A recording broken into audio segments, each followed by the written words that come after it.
My First Planet by Phil Whelans. Day 1. The landing has landed.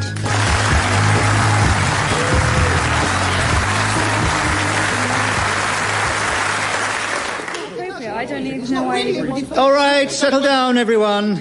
I'd like to bring to order the inaugural meeting of the Colony Steering Committee for Planet XB1174. Brian? Yes, Carol, naming the planet is on the agenda. Right, you are. Although I must point out that we only arrived yesterday.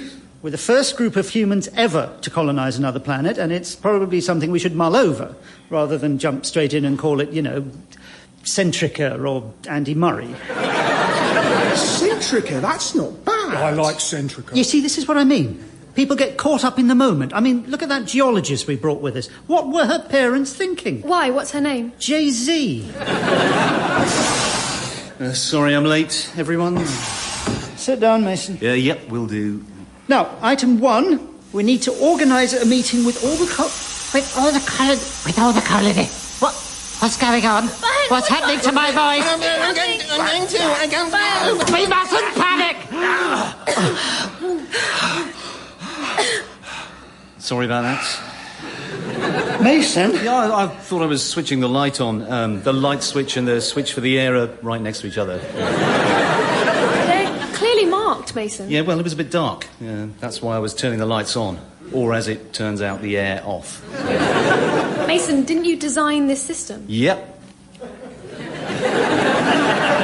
Well, on the plus side, nearly suffocating the day after landing on this planet couldn't have been better timed. What? In that it raises the important issue of familiarisation with our new habitat and the need for a dome orientation session. I mean, why do we even have an air switch? Carol, we breathe air, just like on Earth. Yeah, I know that. She knows that, Mason. Why is there She's a asking switch? why is there a switch? When would you even want to know when would you have Stop ever it, possibly Archer. wanted to...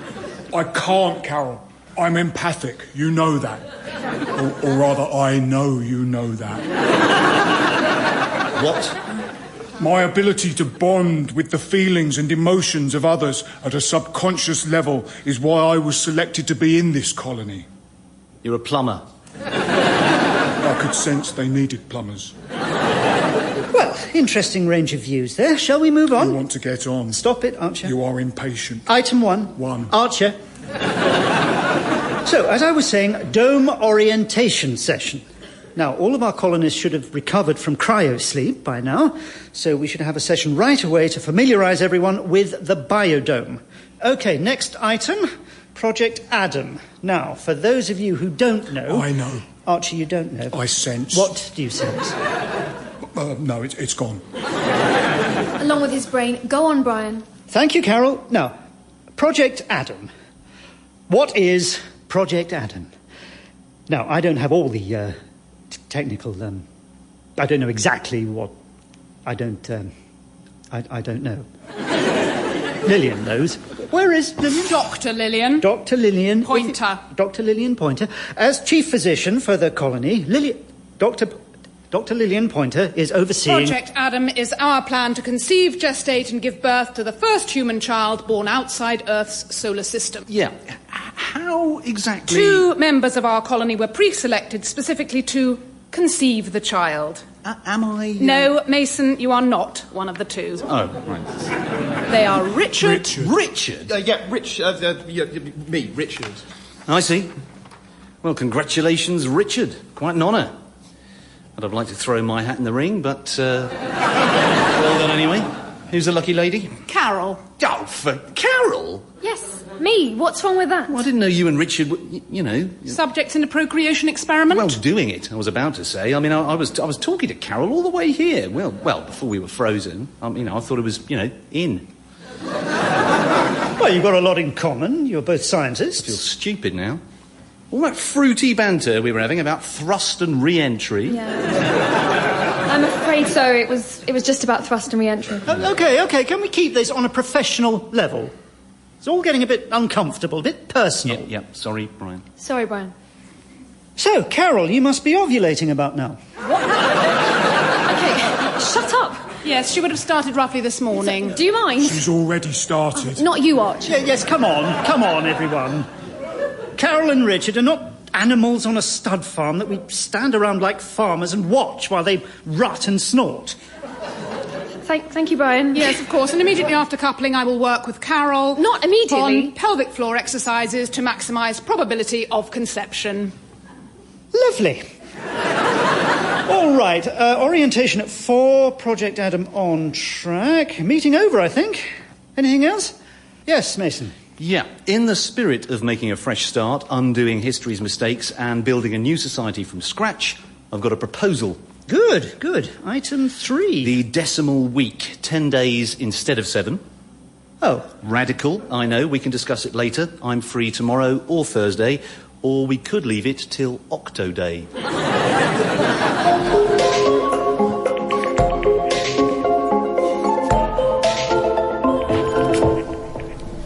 My God, Mason, this laboratory is enormous. Yeah, well, it's got to be. I might want to engineer something big, say a giraffe.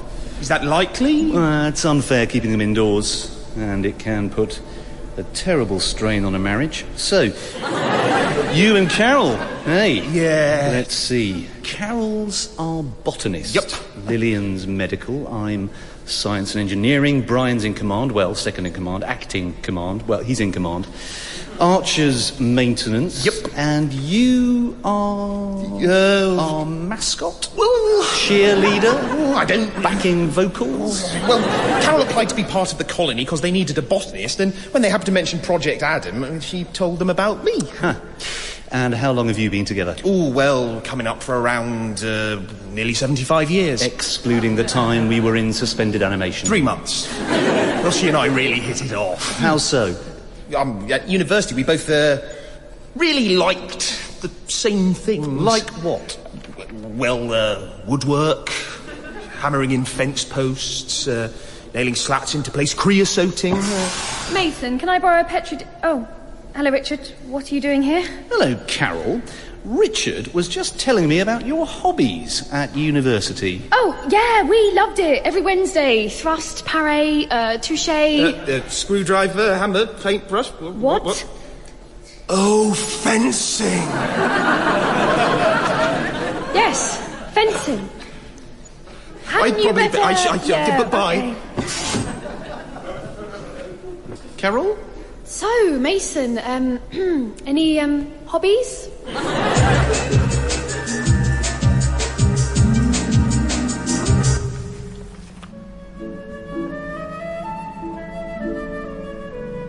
Now, let's see. Initial report, planet XB1174, colony commander, well, second in command, acting commander, in command, Brian Palmer. Landed safe and sound last night around 21:15. Central colony unit up and running. Colonists setting up living quarters. Very productive steering committee meeting. There's orientation session at 4. Short funeral for Burrows at 6. Then our first social activity. A group of us are getting together to watch 24. I've never seen it, but I hear it's long. But that's... Oh, actually, I probably should have said Burrows died. Yeah, should have started with that, really. Sorry, never done one of these reports. Obviously, Burrows had done loads. He even mentioned that. You died right at the outset. Where's the eraser on this? Come in, Lillian. Brian, I want... The door closed before I could come in. Yeah, I'm sorry, Lillian. There's something wrong with my door. You really have to move the split second it opens. Have you told maintenance? Well, that's Archer. He's a bit snowed under. Well, let me in now. I can't, I'm afraid. The door has to reset itself. Takes 5 minutes. Well, that's ridiculous. I know, I'm sorry. We'll just have to make the best of it. What can I do for you? Brian, I want to talk about the meeting. I thought it went well, don't you think? No, you completely hijacked my explanation of Project Adam. What? No, that couldn't have been further from my mind. Undermined me in front of the others. Lillian, I don't know where all this has come from. I shall formally demand your resignation at the next meeting. Lillian, no. I would never do anything to undermine or embarrass you. Oh, my God. Oh, my God, Lillian, I'm so sorry. Cover yourself up. I was just about to take a shower. I'm sorry. Anyway, that was never 5 minutes. Why did you shut the door again? I'm sorry, Lillian, I panicked. First you insult me, then you wave your manhood at me, such as it is.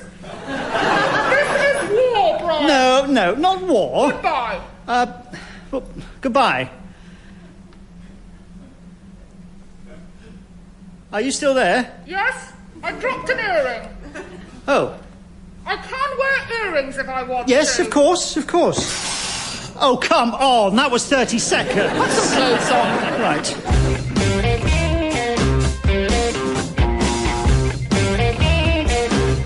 Fencing. I'm sorry. A fencing club is somewhere you go to fence with swords, not where you go to build fences. Certainly not. That's the Young Conservatives Club. Richard, we have to get our story straight. It's not my fault. If we'd actually been in the fencing club, I would have known what sort of fencing to lie about doing. Well, then you wouldn't have to lie, you idiot.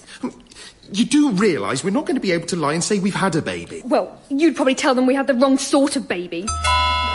Come in.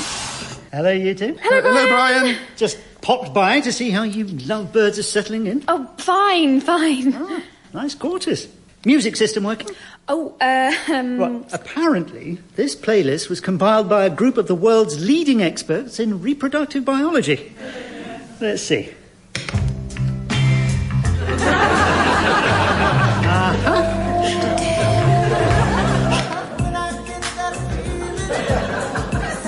Smooth.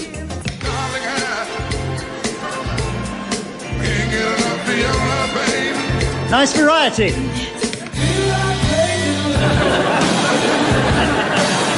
All right. Silver bells hanging on a string.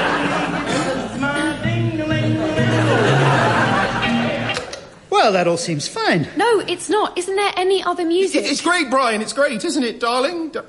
Darling? Oh, yeah. Great.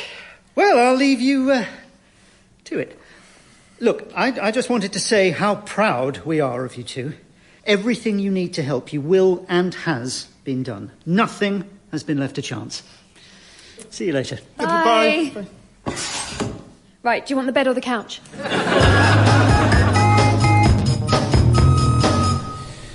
Thanks for dropping by, Archer. I wanted your advice as An a empath. handyman. I wondered if you could build me a partition. Although, while you're here, and as an empath, what do you think about... Well, it won't go all the way up to the ceiling, but I should be able to build something. I was going to say, what do you make of Carol and Richard? Oh, I sense Something a deep not love, quite but right. something not quite right. Yeah, I'm glad you picked up on it too. I'm rather worried.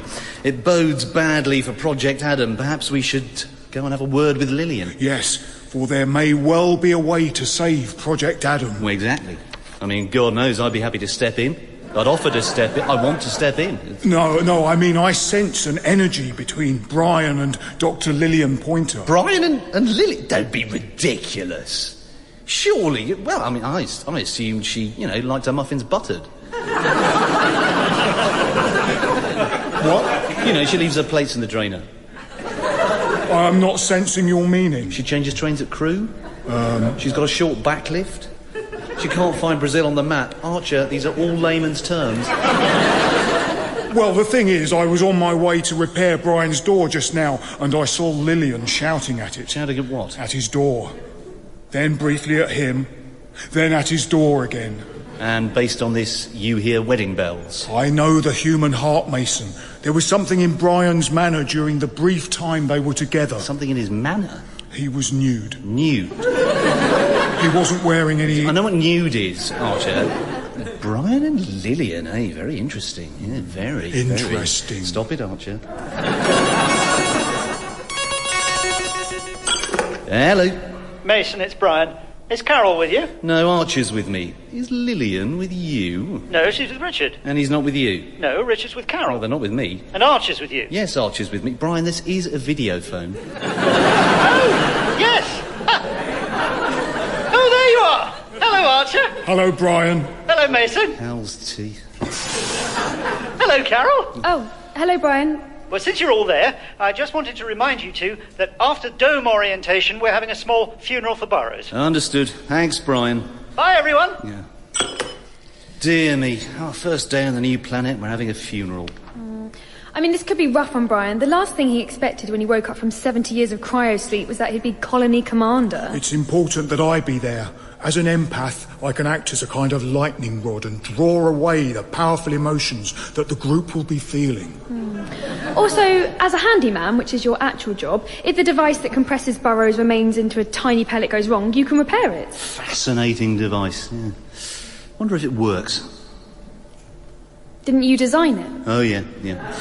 One of my proudest achievements, or greatest regrets. We'll soon find out. It's in the lap of the gods. Archer, if you go and set the machine up, I'll come and take a look in a sec. I will. Hell of a thing about Burrows. I know. Well, don't beat yourself up about it. Of course not. I mean, who could have foreseen that once Burrows had made sure we were all safely in our cryo tubes, then switched them all on and got into his own cryo tube, that there'd be no one left to switch on his cryo tube?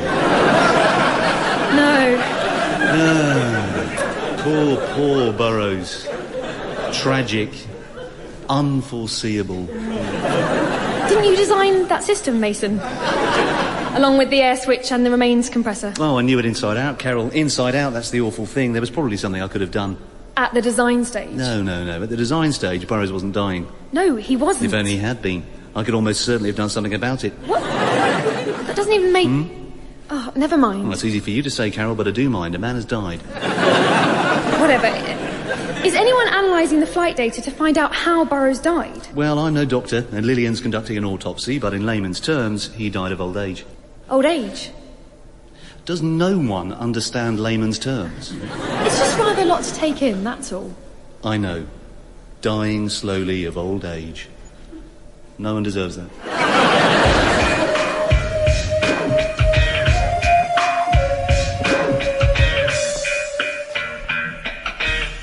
Well, Richard, just 1 or 2 more tests, but you're in prime physical condition. How many times a day are you and Carol mating? What? 4? I'd like to try 6. Perhaps under my supervision. What? Now, cough. Ooh, cold hands. 6? Well, you're fit enough. What with the fencing? Oh, God, yes. Fit as a butcher's dog. Yes, that's been largely discredited, I'm afraid. I must say, Richard, you seem a little tense. It's your cold hands and tight grip. No, there's something else. I wonder if it's that he and I are both naked from the waist down and that I'm watching him from over here with my feet up in some stirrups. Carol, there's nothing to see here that any of us haven't seen before. Yeah, that's right, Richard. So stare at something else. Can't. I'm trying to keep my mind off Lillian's hands. It's Burrows' funeral that's upsetting you, I expect. Yeah. Now, I'm going to take a swab. This may feel uncomfortable. Really? Why? What are you... You know, Richard, we mustn't blame ourselves for what happened to Burrows. I suppose not. Where are you going to put that thing? We must blame Brian. Why? That's ridiculous, Lillian. Brian was cryogenically frozen when Burrows died. I mean, let's face it, how much do we really know about Brian? What do you mean? Well, what qualifies him to head up the first human colony in space? Well, Burrows dying for a start. But he's not a scientist. Well, nor was Burrows. Brian's from the business world. He told me that when Newcastle United went bankrupt and dropped out of the Football League, it was his business plan kept them afloat, and now, Exeter Magpies as they're known, are a top-flight ice hockey franchise. Well, good for Brian. Why don't you just marry him? Are you about to pull that thing out, Lillian? Yes. You can just leave it in there, could you? I'm sure it'll find its own way out eventually. Oh, if you insist. Now, I'll just pop your sample next door, and that's you done, Richard. Oh, great. Then it's your turn, Carol. Oh, great. Well, I think this has brought us closer, don't you? Will you please look somewhere else? That's a strange place for a tattoo. I was young and drunk, and I did it myself. In a mirror? Yes. Is that why it's back to front? Yes. At least it still sort of makes sense. Who is Bob?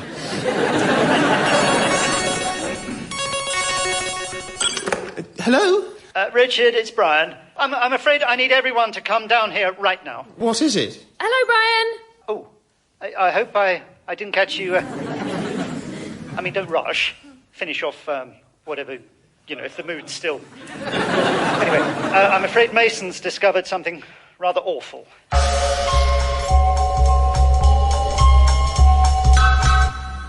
Well, as you know, Burrows died during the journey from Earth. Yes, sad. Go on. Well, it would seem that between the time Burrows failed to activate his cryotube and his death, there passed, roughly, 38 years. Oh, my God. That's horrible. The relentless, crushing loneliness. He tried to pass the time, taught himself Portuguese, learned how to fence. Well, surely he'd have built one somewhere and we'd... Fencing, yeah, sorry. He kept a journal, but the latter entries are too impossible to read. Well, the despair he must have felt. No, they're in Portuguese. Is that the bad news? I'm afraid not. During his time alone, wandering the ship, Burrows managed to eat his way through the greater part of our entire food supply. How great a part? Well, I'd say around 11/13. Oh, crap. Quite. Those supplies were intended to last 30 of us about a year, by which time we'd be self-sufficient. Well, what are we going to do? Well, I'll go full steam ahead, trying to create a source of synthetic protein. Right. Carol, as our botanist, you'll have to go full-time on the hydroponic crop growth project. Out of the question. Carol and Richard must mate. Mate. As we speak, Carol shall be on her back, listening to her ankles. Vivid imagery, Lillian, but out of the question, sorry. OK, Richard, it's time for you to lead the orientation session. The colonists are all gathered. Now, let's keep the food situation under our hats for now. We don't want to cause panic. Understood. I'll stick to orientation and that's it. I won't mention Burrows' death, the disastrous food shortage, or anything alarming.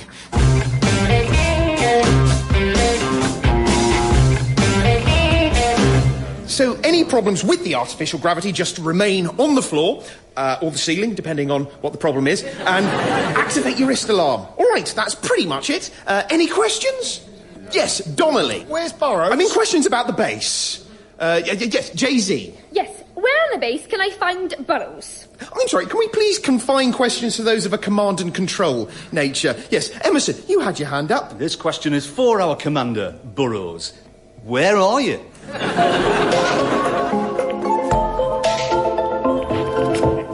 I'm sorry, everyone. What were you thinking, Richard? I shouldn't have taken questions, or at least not answered them. In one uninterrupted monologue, you laid out every single fact as we know it concerning Burrows' death, and then went on to elaborate on our life-threatening food shortage. It was extraordinary. You started doing voices. Oh, God, I did, didn't I? You gave the character of starvation a sort of Spanish accent. It was a brave piece of casting. At one point, you turned the lights down and you were holding a torch under your chin. Oh, God, I know.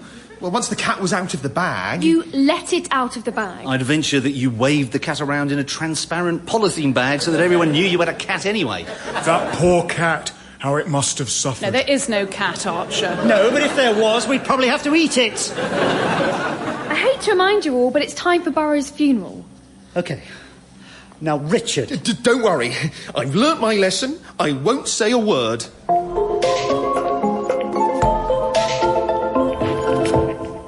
I'm sorry, everyone. What were you thinking, Richard? Danny boy! I'm sorry. I thought the service needed something. Well, on the upside, we know the device that compresses human remains into tiny pellets works. Only when Archer stepped in. Yes, well done, Archer. Thank you. I sensed that banging the side of it would get it going again. Well, I'm glad you did.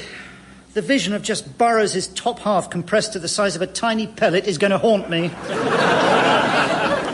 Where is Burrows, by the way? He lives on, in all of us, in what we say, do, and are. He will always... I put him in the sugar bowl. Give him to me, I'll look after him. Sure, here you go. Look at him. He seems so peaceful lying there in Brian's hand. Inasmuch as a small black pellet can look peaceful, yes. Burrows is at peace. Ah, hello, Mason. Would you like to hold Burrows for a moment? God, no, he might try and eat me too. Brian, what have you done with Burrows? Well, I had him in my hand and I...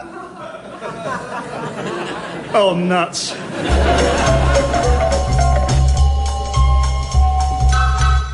No, he's not under here. I can't see him under the filing cabinet either. I can't believe I dropped Burrows. I don't feel that he's up here. No? Well, thanks, Archer. I'm sure he'll... Archer? Archer, where are you? I'm up in the ceiling, in a ventilation duct. What's going on here? Lillian, don't move. Don't tell me whether or not I can move. No, I mean you might step on Burrows. Yeah, Brian inexplicably dropped him. This is a graphic demonstration that we are not safe in Brian's hands. What, because he'll drop us and we'll roll under the settee? I recommend we relieve Brian Palmer of all his duties. Give it a rest, Lillian. I will not. I have some shocking news about Project Adam. Oh, no. Or more specifically, about Richard and Carol. What? Oh, no, the jig's up. They're on to us. Shut up, Richard. We're not really a couple. Oh, great. Well, I'm sorry. I can't take the strain. We just both really wanted to go into space, and because Carol's a botanist... You're not a real couple. Keep up, Lillian. It's your shocking news, you know. No, it's not. I only came here to say that someone's deleted the entire playlist from Carol and Richard's music system. But who had access to their quarters? Well, apart from Carol and Richard, just me, I suppose... Wait, are you suggesting that I sabotaged their playlist? No. This is an outrage. Hey, I deleted it, all right? Because we're not a couple, and I don't like that music. I like indie. Well, what are we going to do? Well, often when something's deleted, it's still actually on the hard drive. Mason, could we... About Project Adam. Of course.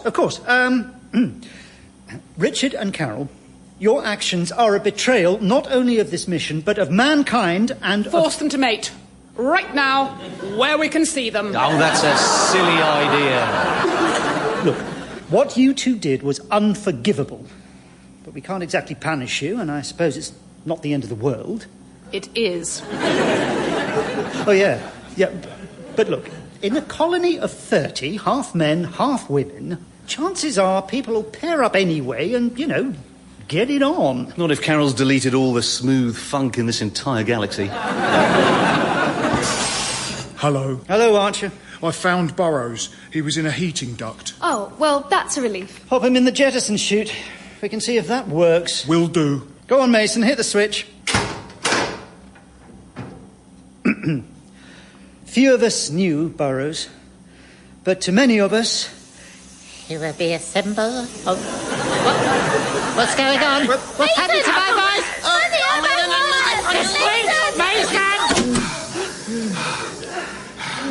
Mason! Well, after all that fuss, I swapped the light switch with the jettison switch. What on earth for? You're a maniac. Oh, stop your whining. Honestly, you lot, you don't deserve air.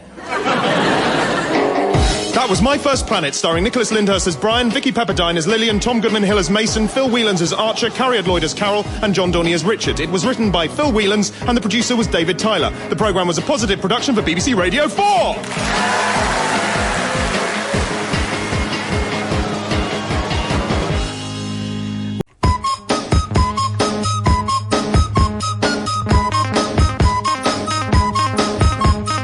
My First Planet by Phil Whelans. Day 7, hairdresser from space.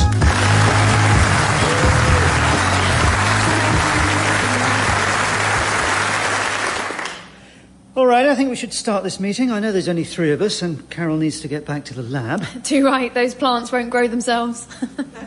Oh. Well, that's a big problem. Well, you better get back there now and help them. Figure of speech. All right. Never put off till tomorrow what you can do today.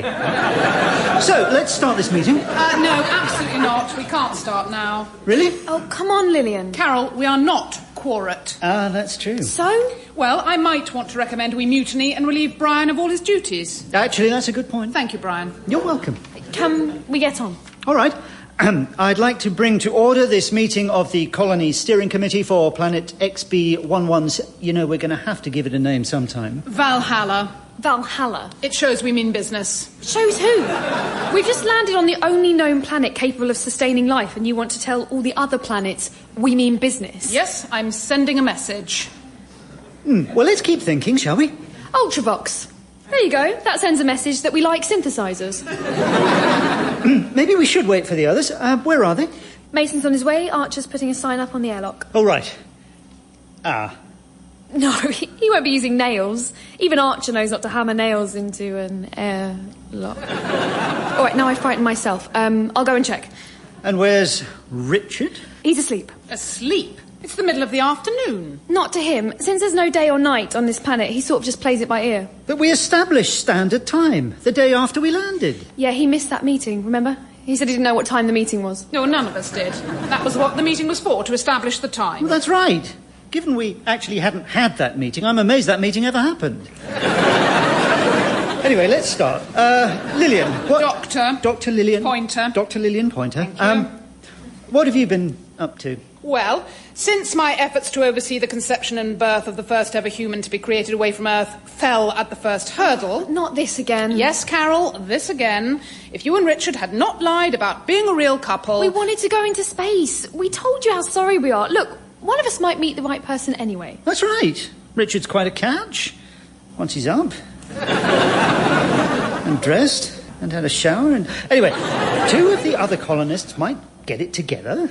Just let nature take its course. Nature. Nature's like a baby with a crossword. Ah, yes. A lot of howling, a lot of feces, very few correct answers. Thank you, Brian. Oh, thank you, Lillian. Carol, with the future of our entire species at stake, are you quite sure that you and Richard couldn't, Brian, I refuse to have perfunctory mechanical sex with no emotional investment. I'm a botanist, not a student. Well, it looks like we're back to square one, Lillian. You call yourself a leader? Make them have sex. Drug them and force them to have sex. Sorry I'm late, everyone. Hello, Mason. Why is Lillian holding a syringe? Brian Palmer, I demand you stand down as leader of this colony. Oh, well, we are Corrit. I vote no. Seconded. Damn. Sorry, Lillian. Right, now, I've done some preliminary tests on the external atmosphere. It's not quite air as we know it, but... Can we send someone outside in it? Absolutely not. That's right. There are elements in this atmosphere we've never seen before. I'll go. No, wait. Brian, you go. It would be inhumane to send anyone out there. We've no idea what could happen. We have to run a full range of tests with drones before we even think about sending a person. Hello? Oh, look, Archer's outside. Oh, for Pete's sake. Archer, what are you doing outside? I locked myself out. What? He locked himself out. No, I heard him. I was saying, what? I was in the airlock and I dropped my screwdriver, and then when I looked up, both doors looked the same and I went through the wrong one. I can see how that might happen. The airlock is just a short tube with two identical doors either end. Oh, well, perhaps we should have a bead curtain at one end and a cat flap at the other, so people can tell the difference.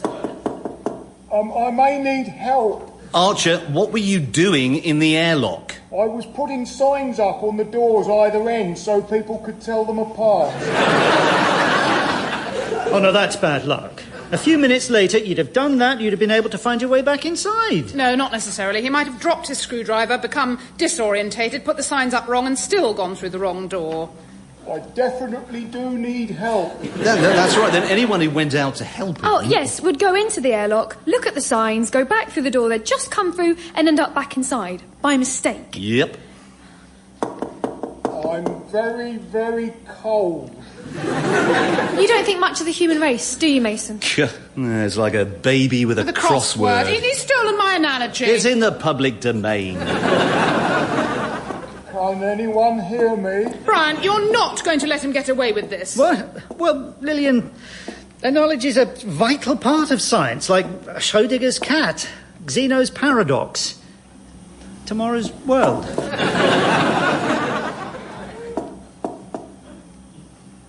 We should probably go and get Archer. Agreed. Seconded. Damn. Lillian.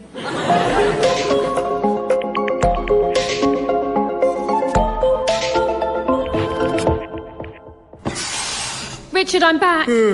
How was the meeting? Rubbish. Brian's here. Oh, was discussed? Rubbish disposal? Or should have been discussed, but wasn't. Well, Brian can fill you in. Hello, Carol. Brian, hi. You got here quickly. What route did you... Oh, I just thought I'd come and see you in the old marital quarters. Well, not marital, but... well, let's not rule anything out. Richard's up and about, look. I was just saying, I like what he's done with his hair. Really? Yes. You don't think a huge ponytail is a bold choice for someone with extremely frizzy hair? It's not frizzy. It is. Your ponytail sort of explodes out the back of your head like a cross between a thought bubble and a sheep. I need to do something with my hair. Carol, you've gone for one enormous plait. It's a big one, yes. Looks like some lover should be climbing up to release you from a tower.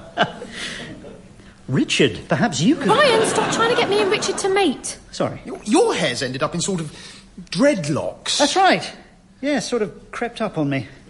They say that hair's self-cleaning after a while, but I can tell it's not by, by how far away you're both standing. Look at us, eh? Dreadlocks, frizz and a giant plait. Here's a question, Brian. Do you think it was a mistake in establishing a new colony not to have brought someone with us from Earth who knows how to cut hair? Well, with just 30 of us in the colony, well 29, because Burrows died on the way here. which is why I'm in charge. Yes. Anyway, there was no room for inessential jobs. Philosopher, hand model, showbiz reporter... Beefeater, triple jump coach, botanist... No, we've got a botanist. Yeah, I'm the botanist. Oh, that's right. Is that what you think of my job? No. I mean, the only reason you're here was to mate with me. If we'd bought a turkey baster instead of you, we could have had a hairdresser. Zing! Brian, that was really hurtful. Well, it's supposed to hurt, Richard. It's a zinger. Yes, Richard. The nurturing, supportive zinger is still some years away. Perhaps you could spend all this free time developing one. Zing! That's 2 for 2. Well done, Carol. Brian! Right. Anyway, Carol, can I borrow you? Apparently Mason's come up with something he wants us to see. Don't worry, Richard. I'll bring her back ASAP. I don't know why I made that noise.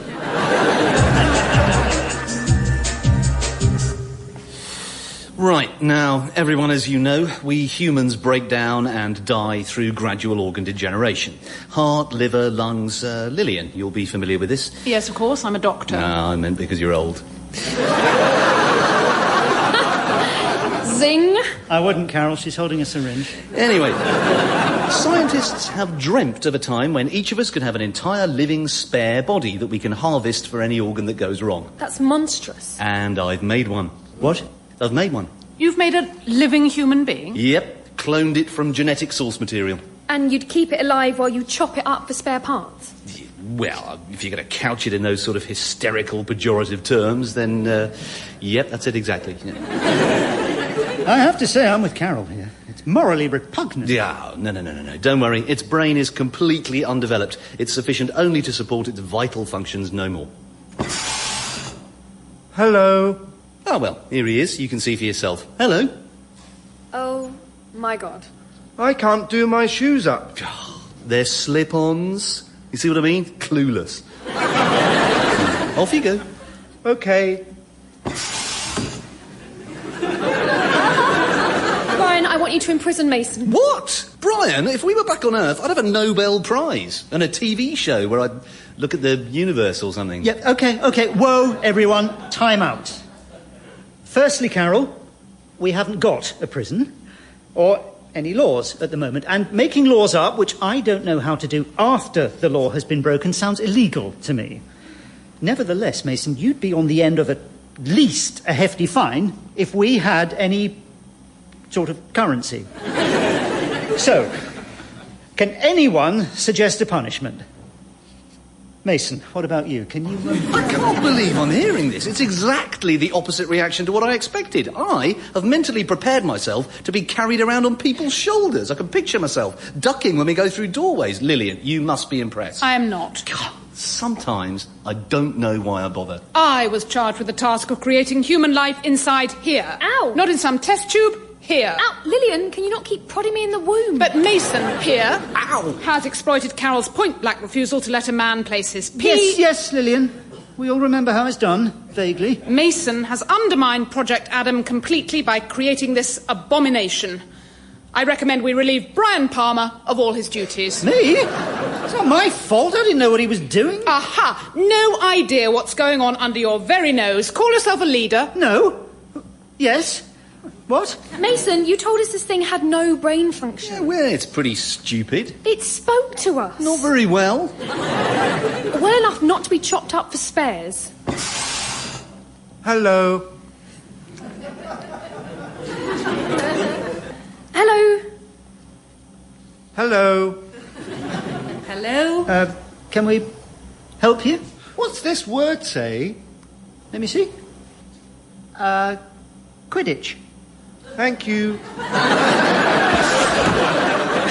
See? Clueless. Barely human. I mean, that is a kid's book. This is appalling, Mason. I mean, where are you going to keep him? Oh, God, well, I suppose you're not going to like this either. Go on. Well, I made his bones quite soft, so... I've been rolling him up at night, putting him in a drawer. I feel ill. I'm going to kill him. Lillian, put the syringe away.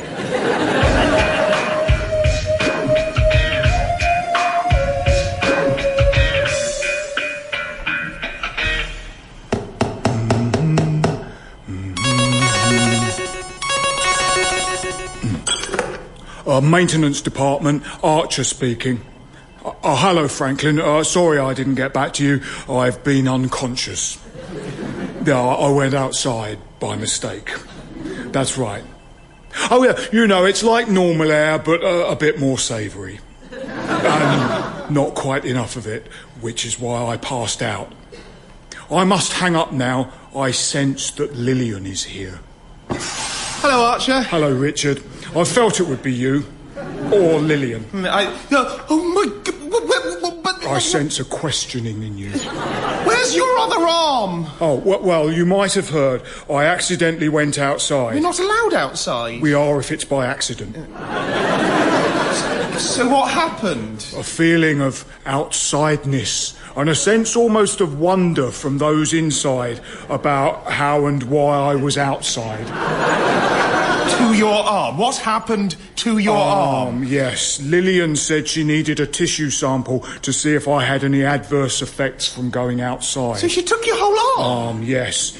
She says she can reattach it later when she's run some tests. My God. It makes sense in a way because it means I can get on with some maintenance. So if you'll excuse me, I have to fix this chair. Archer? Yeah? I know you've only got one arm, but isn't it a bit dangerous holding the nail steady with your teeth while you hammer it in? No, it's okay. I just thought maybe you could use another pair of hands. It's just... Well, I'm a bit bored. Carol made me get up and now I've got nothing to do. I sense boredom. Well, yes, also I said I was bored. Yeah. Archer? Yes? Did you try and cut your hair with just one arm? No. Well, that's still a disastrous effort. One of us should learn how to cut hair. I mean, I guess I've got time on my hands. I could... Actually, that's not a bad... Yeah, why not? I could do all those sorts of jobs. Yeah, that's it. I'm going to tell Carol. She'll be over the moon. Right, what time is it, Archer? I don't know. I left my watch on my other arm.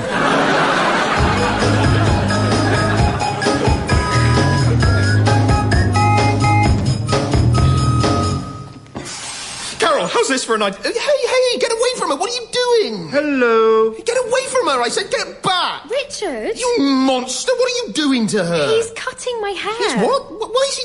Hey, keep away from her. Stand over there. Well, I can't reach from there. Stop it, Richard. My arms aren't long enough, see? I'm teaching him hairdressing. What?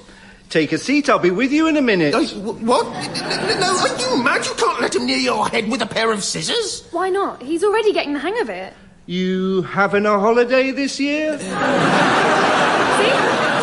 We don't know anything about him. He might be dangerous. Can I make you a tea while you're waiting?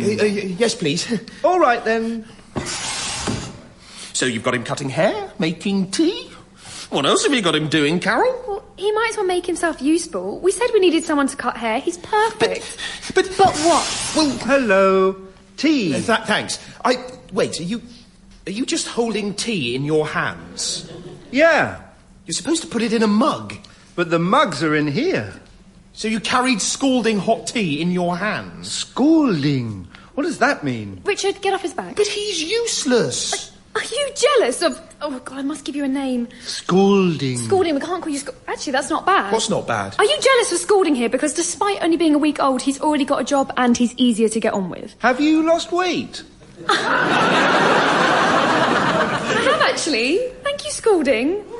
I think you are. I think while Scalding is able to put aside his silly pride... Silly. ...and give something back to the colony, you... What? Not you, Scalding. You, Richard, would rather sit on your backside moaning than offer to do something nice for people and cut their hair. But that's exactly... Because hairdressing would be beneath you, I suppose, what with your 2-1 in Latin American studies, whereas Scalding jumped at the idea.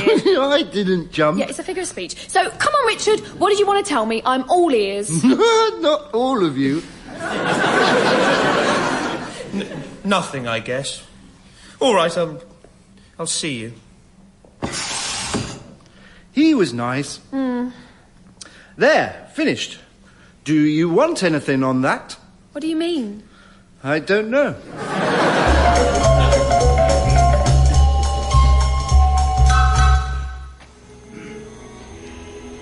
Now, let's see. Colony Commander, Planet XB1174, Brian Palmer. Journal entry, day 7. Well, it's been a day for throwing the rule book out of the window. Mason made a person, which we're not supposed to do, and which flies in the face of most moral and religious tenets. Scientologists might go for it, I suppose. Anyway, I haven't met him, but I'll go down to Mason's lab in a minute. A bit nervous, to be honest. Just hope he likes me. Perhaps I should get him something. Come in, Archer. Hello, Brian. Hello, Archer. Thanks for dropping by. I just wanted to see how you were feeling. Feeling? Not too bad, thank you, Brian. Any ill effects from breathing something other than air? No. And it tastes... Savoury, yeah. Savoury, good to know. Any discomfort from having an arm removed? No. Well, you seem to be taking all this in your stride. I'm very heavily anaesthetised.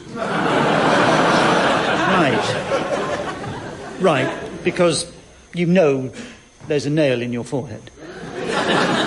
That's good to know, actually. I was looking for that. Well, it's often the last place you try. We'll get Lillian to remove that when she reattaches your arm. Yeah. I sense Dr. Pointer may be distracted by Mason's experiment. Yes, I thought maybe she'd taken her eye off the ball. I popped in to see her and your arm was just lying there on the operating table. Thought I'd better stick it in the freezer. Oh, thanks. What time was that? Yep, I noticed the time, actually. It was about 3:15, according to the watch on your arm. Nice watch, actually. Surprised you don't look after it better. I blame myself. I thought keeping it on my arm would be enough. Just goes to show.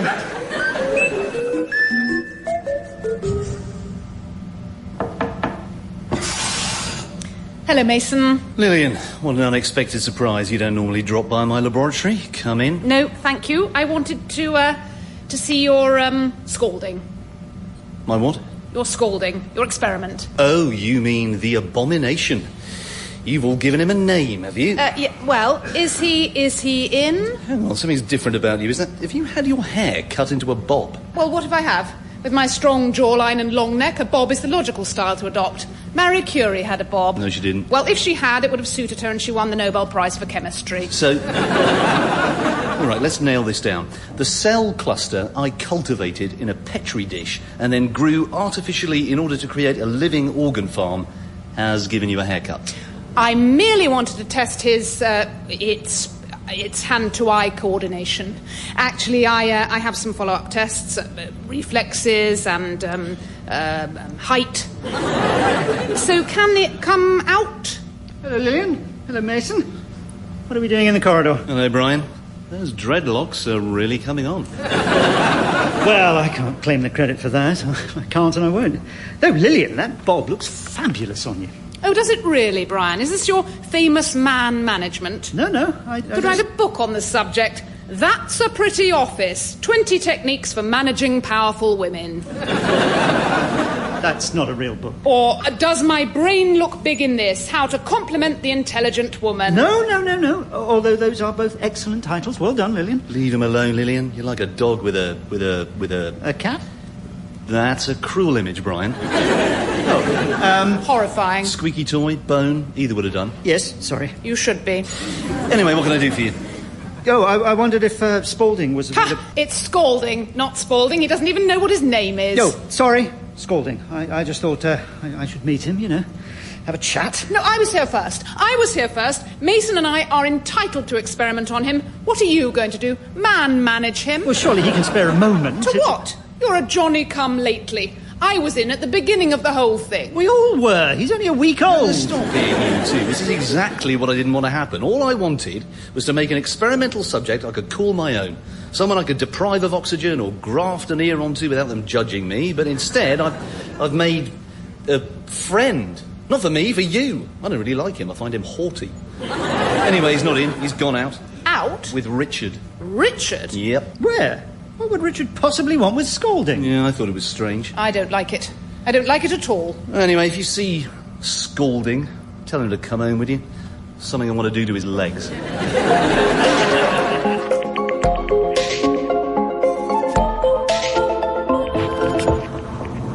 So, Scalding, you're probably wondering why I brought you up here. Are you cross with me? Cross, Scalding? Quite the contrary. Stand here, next to me, close to the edge. That's it, don't be afraid. I brought you here because I want you to look at all those little people down below us. See, there's Donnelly, Gomez there, holding Archer's hand. What's he doing with Archer's arm, I wonder? Scalding, what do all of those people have in common? Trousers. It's a rhetorical question. Hair. No, stop. Soil erosion. What do you mean, soil erosion? Trousers. No. What I mean is that everyone in this colony has a purpose. See, there's Harris. Hello, Richard. Hello, Harris. Want me to switch this fan off? Thanks, Harris. Yeah. What are you two doing standing on a chair next to the ventilation duct? You know. Cheers, then. Yeah, ta-ta. Anyway, Scalding, just when I thought I'd found something I could do that would give me a reason to even be in this colony, you arrive out of thin air and snatch it away. Well, I can't let that happen. Would you like a cup of tea while you're waiting? Hello, Richard. Oh, hello, Archer. Thanks for meeting me here. I sense you're standing on a chair. Yes. If that's the one I was repairing, I should warn you that repair didn't go according to plan. Is that a nail in your forehead? And not in the chair, yes. Now, I can fit you in if it's just a trim. No, Scalding, Archer doesn't need a haircut. I could do with a haircut. Archer, I want you to take Scalding outside. But we're not allowed outside. No, we're not. But Scalding isn't one of us, is he? We're supposed to experiment on him. That's what he's for. That top really suits your colouring. Thank you, Scalding. Take him outside, a long way from the base, and leave him there. We'll see if he can find his way back. That's the experiment. Does Brian know about this? Brian? Well, I don't... no, I mean, that's a whole... Does he know? Yes. Yes, he does. He knows, definitely. As an empath, I'm able to sense that you're telling the truth. Scalding! Scalding! Here he comes now. Scalding, thank God you're safe. Scalding, I'm Brian. Hello. Stop crowding him, Brian. Scalding, Lillian, I need some highlights. What's going on, Richard?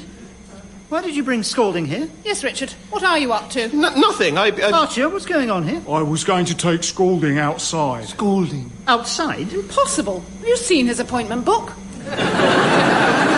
Archer, how many more arms are you prepared to lose? Richard told me you said it was all right. So, Richard, you tried to murder Scalding? No!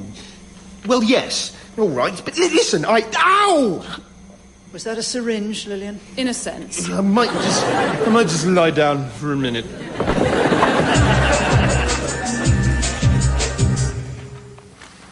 He's coming around. Where am I? Look, I'm sorry Lillian sedated you. I can apologise for myself, if you don't mind, Brian. Sorry, Lillian. I refuse to apologise. I regret nothing. I've been an idiot. I let myself become jealous of a week-old laboratory experiment. Well, it's understandable. He's fab. I'd quite like to have seen how long he'd last outside. Mason? Well, I now know that there's nothing wrong with Scalding taking on the whole hair and grooming side of things. Not at all. My hair's never felt silkier, and with great-looking volume. Exactly. And it's up to me to carve out a role for myself. Yeah, well, it's not us you need to win round. It's Carol. She's furious. Oh, here she is. She can scream at you herself. Hello, Carol. Let the shrieking begin. Hello. Well, you think you know someone. Been up with Spaulding, have you, Carol? I don't suppose he was able quite to take on board what's happened. No, he was pretty much oblivious to it all. You know, wanted to know if I was going on holiday, if I wanted a biscuit, what I was up to at the weekend. That's a new one. Interesting. His brain's educating itself. Yes. Hello, Richard. Hello, Carol. But then, here's the thing. It's good news. I can feel it. His head fell off. What? His head fell off. God, is it Thursday already? Yeah, well, in that case, yeah, that's right, that would happen. What? It's built in, it's a fail-safe. He was just a prototype, you see. We were just chatting away, and he was saying something, and we laughed, and then his head fell off. Well, you know, it's quick, it's painless. It's sudden and terrifying. And messy. Yeah, it is messy. Mason, I've said this before, but you're a monster. Oh, I see. First, Spaulding is a monster, then I'm a monster. Perhaps, Carol, it is you who are the monster. No, it's definitely you. It's you, Mason. That was My First Planet, starring Nicholas Lyndhurst as Brian, Vicki Pepperdine as Lillian, Tom Goodman-Hill as Mason, Phil Whelans as Archer, Carrie Lloyd as Carol, and John Dorney as Richard, with special guest Gus Brown as Scalding. It was written by Phil Whelans and the producer was David Tyler. The programme was a positive production for BBC Radio 4.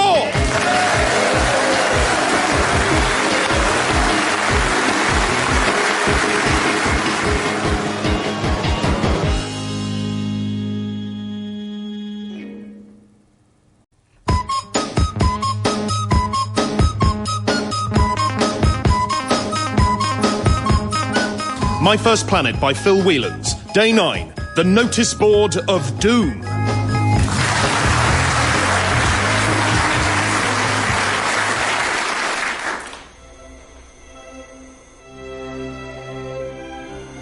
Right. Colony Commander, Planet XB1174, Brian Palmer.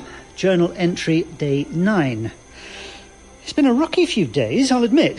But if we pull together and make absolutely sure nobody dies in week 2, the average will plummet to just 1 death per week. Then, next week, it'll be 0.66 of a death. Then by week 4, we'll be down to half a death per week, which is starting to look a lot healthier. To that end, I've put my foot down and ordered Mason to dismantle the infrared robotic hoover he built to clean his laboratory. I mean, poor Harris. Dr. Pointer managed to reattach most of his toes, and she's adapted 3 of his fingers, which are now toes. And if I see him wearing gloves on his feet, I'll be sick. Mason says Harris took the hoover by surprise and he shouldn't have sneaked up on it, but that's no excuse. Frankly, I've just about had enough of Mason. Hello, Brian. Hello, Mason. I was just talking about, well, just let me finish this thought. Yeah, of course, yeah, go ahead. Yes. Just about enough of Mason. He just tinkers away with these life-threatening inventions. Is this a bad time? No. With complete disregard for... every known moral principle? Mason, please. Yes, every known moral principle. And in my opinion, Mason is a... dangerous maniac. Dangerous maniac. Thank you, Mason. No, Mason, this vacuum cleaner... Tell you what, I've got a bit of voice recognition software that transcribes everything it hears. You could use it for your journal. Our meetings. Means no one has to take minutes. Oh, really? And it's safe, is it? I wouldn't lose an eye or get sucked into space. No, Brian, that's silly. I can set it up for today's meeting, if you like. Absolutely. What a relief. Nobody in their right mind actually enjoys transcribing... Oh, no. What's wrong? Hi, Brian. So, what did you want me to transcribe? Hello, Richard. Hello, Richard. There, look at that. I've got the hang of it already.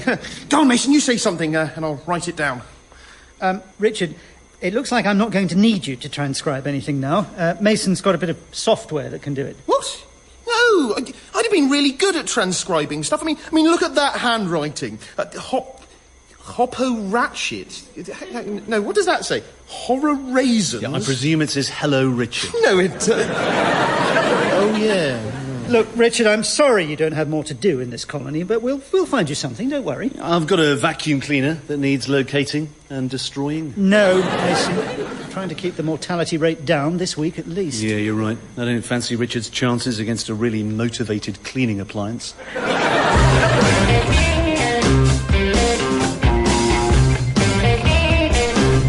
All right, Lillian, we're at the Arboretum. It's temperature controlled, so we need to keep the door closed. Very impressive, Carol.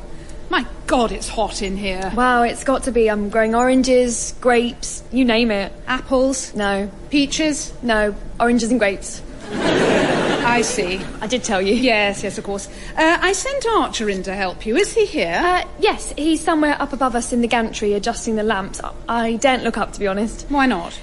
Lillian, I'm not going to sugarcoat this. Archer's not a looker. Not in the conventional sense. Oh, now come on, Carol. Or in the unconventional sense. Look, I wouldn't... He's a moose. There, I've said it. Well, he's unorthodox, I'll grant you. There's the childbearing hips. No, that's silly. The thighs, like 2 bin liners full of porridge. Well, he's sturdy. The chest that his pectoral muscles have given up on, assuming that a bra will take it from here. Where are you going with this, Carol?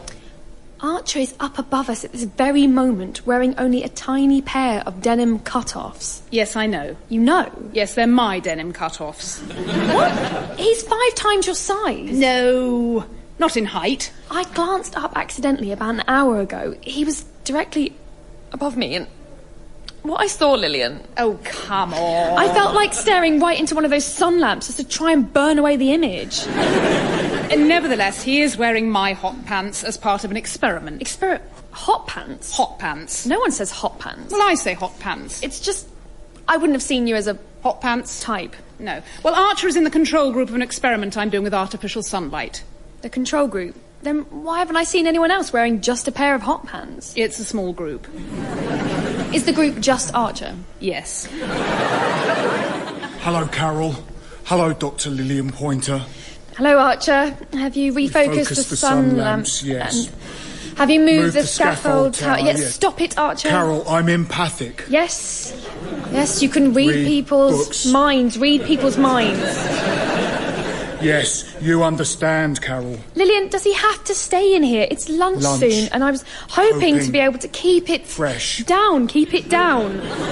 Yes, he must stay in here under the sun lamps. Anyway, look, Carol, I've made you up a special vitamin drink. Here. Oh, That's it. That's it. Drink it all down. There's a good girl. You're doing valuable work by having Archer here. Very valuable indeed. All right, leave him in here. I'll make sure no harm comes to him. Oh, really? That may skew my findings.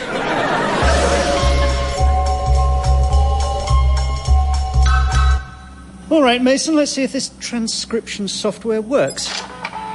Testing. How's that? Yeah, it's working. Yeah, a couple of spelling mistakes, but... What's the matter? Yeah, it can't differentiate yours and my voices, so this conversation's coming out as one long monologue. Richard, you try saying something. Oh, right. What shall I... No, it doesn't matter. Anything. I have a dream, brothers and sisters, that one day my 4 little children... I have a dream. You said it didn't matter. Richard, the I have a dream speech matters a great deal. Or perhaps you don't believe in civil rights. What? Brian! Well, anyway, the computer still can't tell us apart. Try altering the pitch of your voice. What, like... Like this, you mean? Yep. Yeah, that's it. Keep going. Oh, all right. Well, there were 3 of us in this marriage, so it was a bit crowded. They don't have to be well-known speeches, Richard. Now, Brian, try and make your voice different from ours. Mason, that's ridiculous. We can't... No, more different. We can't conduct all our meetings in stupid voices. Oh, I'm sure we can, once we get used to it. But can't we just leave it as one long sentence and then one of us divide it up later? How would they remember who said what? Yeah, that's a fair point, I suppose. What if we all had wildly opposing points of view? Well, that's a daft idea, that really is. Sorry I'm late. That's all right, Lillian. Hello, Lillian. How was it with Lillian's voice? Dunno. Say something, Lillian. What's going on here? That's not bad. Tell you what, Lillian, try making it hissy. Oh, hissy's good. Oh, yeah, that's right. More sibilant. Sibilant, yeah. Something's affected your speech centres. Perhaps an aneurysm. No, we're fine. Never better. Oh, my God, there must have been a catastrophic change in air pressure. No. I have to alert the base. No, Lillian, don't press the...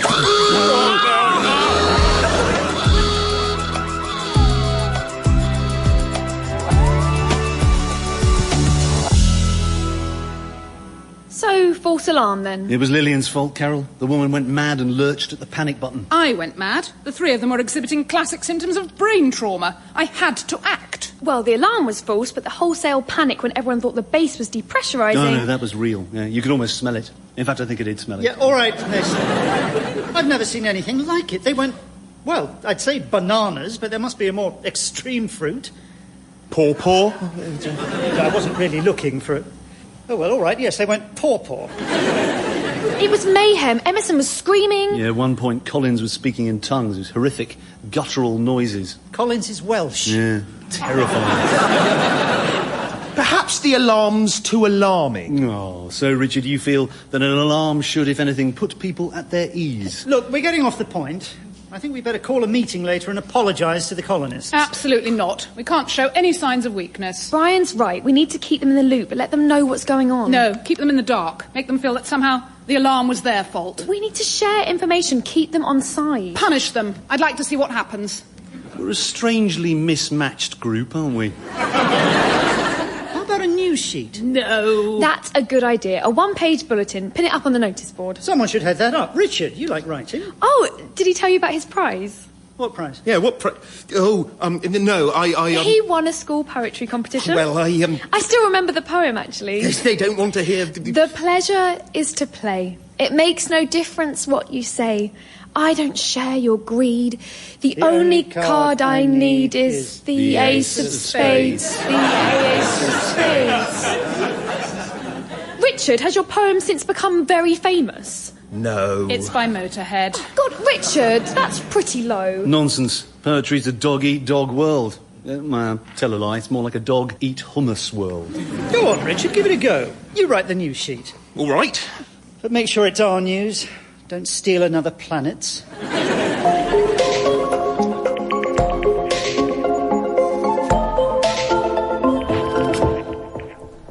Thanks for helping me move these flower beds, Archer. That's okay.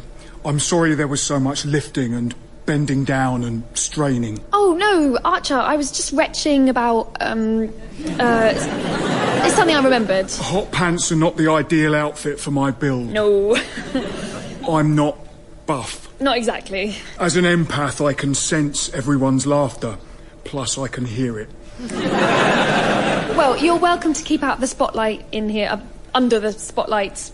At least you're thriving. I wish I'd get these plants to grow. They've got sunlight, water, nutrition. They pine. No, they orange tree, not pine. They yearn for their home back on Earth. Oh, here we go. Ah, Carol and Archer. I thought I'd find you two together. My, you're inseparable. Well, only since you ordered Archer to stay in here. Hence you two are drawn here like a moth to a flame. No, I work here. I'm drawn like a fireman to a flame. Well, moth, fireman, what's the difference? Look, I brought you a vitamin drink. Oh, thank you. Carol. Not another one. You gave me one. That's it. That's it. Drink it all down. There's a good girl.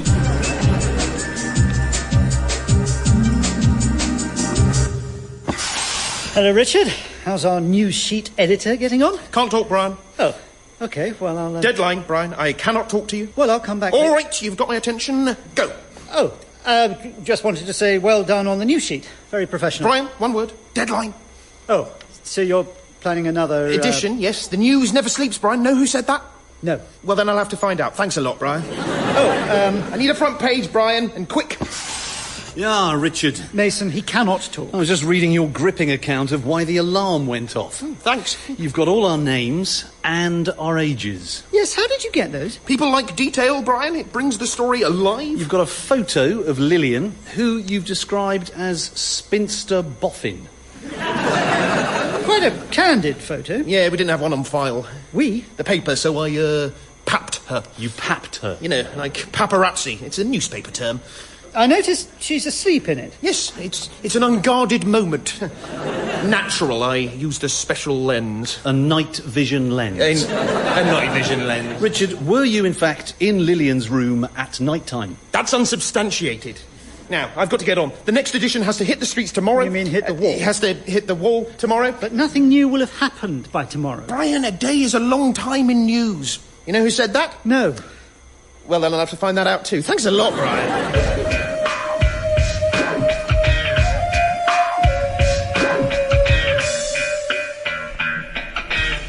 That's it. Yum. That's it. Drink it all down. There's a good girl. Lillian, how many of these vitamin drinks do I need? And while we're at it, are you sure it's safe exposing poor Archer to this much sunlight? Of course I'm not. If I was, I wouldn't need to do it. I mean, look at the colour he's gone. Nonsense. People like a deep mahogany. It's why we find furniture so comforting. But Lillian, he's got a full-time job as colony handyman without being your personal experiment. I mean, he's exhausted, poor thing. Look at him, those sad puppy dog eyes, his big sad belly, his hairy sad back. Oh, shh. There, Archer. There. Come here, let me hold you. Shh, you're safe with me, Archer. Shh. Lillian, are you singing? No, I'm not. No, well, I must leave you two alone. I'll just leave another vitamin drink here. So, Archer, would you like a peach? Yes, please. Okay, let's see if we can grow one, shall we?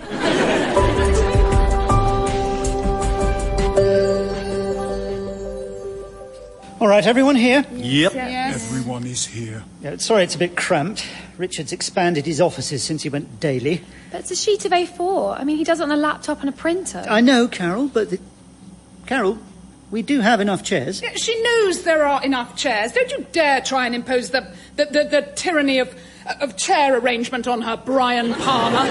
Well, Lillian, it's just that Carol doesn't normally sit on Archer's lap. Yeah, Archer. What's going on, you rascal? I sense many questions. Oh, we've got questions. Me too. Well, since Richard's lap is a closed book to Carol, it's time she began reading from other laps.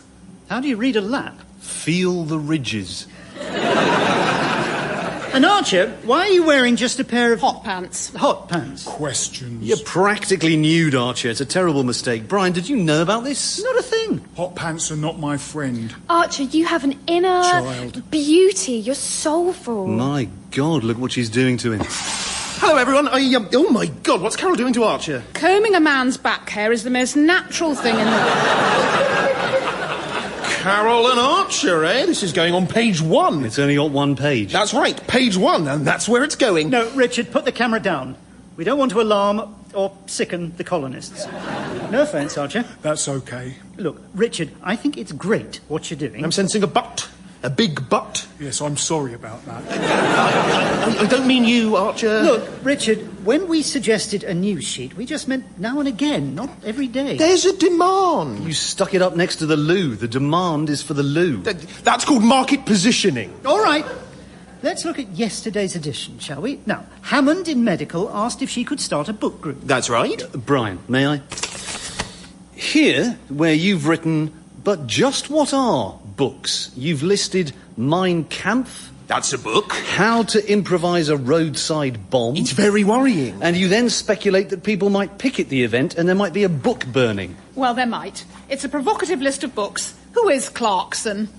And then you ask why this committee, the one you're in, isn't doing anything to prevent the bloodshed. Well, it's the elephant in the room. Only because you've built a room and somehow managed to entrap an elephant and force it trumpeting through the door.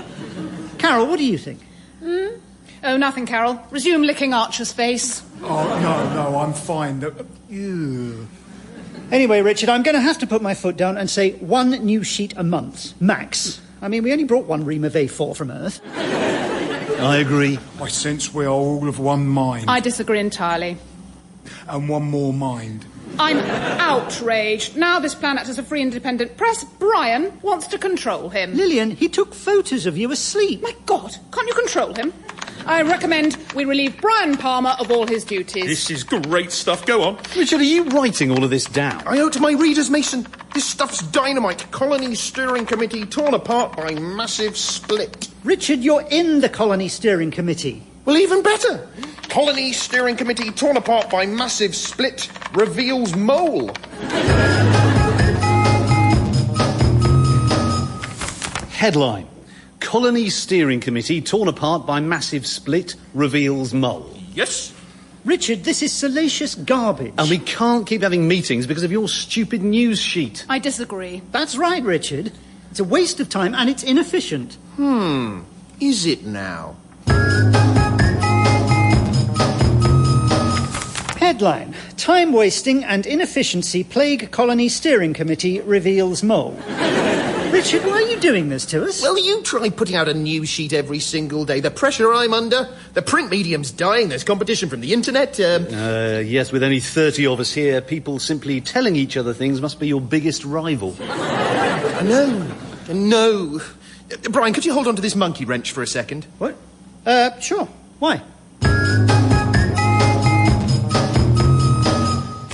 Headline: Media Supremo confronted by man with monkey wrench. Yeah, this is getting out of hand. I agree. I recommend we relieve Brian Palmer of all his duties. I'm still holding a monkey wrench, Lillian. No, it's time for action. Richard, just the man. Now, Mason, I think I might be onto a big story. Why? What have you... Wait. What are you doing? Don't press that!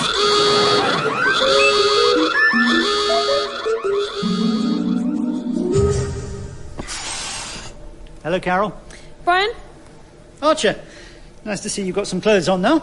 I sense universal relief. Well, your instincts are spot on.